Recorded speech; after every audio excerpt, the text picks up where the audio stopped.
O Lord, rebuke me not in thy wrath, neither chasten me in thy hot displeasure. For thine arrows stick fast in me, and thy hand presseth me sore. There is no soundness in my flesh because of thine anger, neither is there any rest in my bones because of my sin.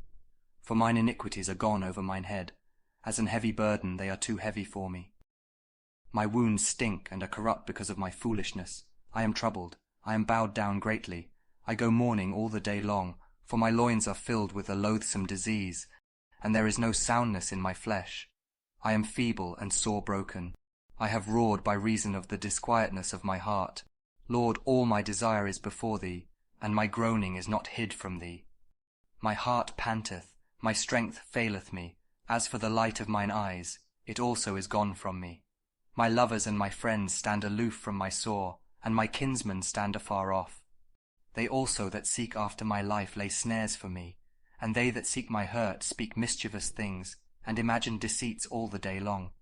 But I as a deaf man heard not, and I was as a dumb man that openeth not his mouth. Thus I was as a man that heareth not, and in whose mouth are no reproofs. For in thee, O Lord, do I hope, thou wilt hear, O Lord my God. For I said, hear me, lest otherwise they should rejoice over me. When my foot slippeth, they magnify themselves against me. For I am ready to halt, and my sorrow is continually before me.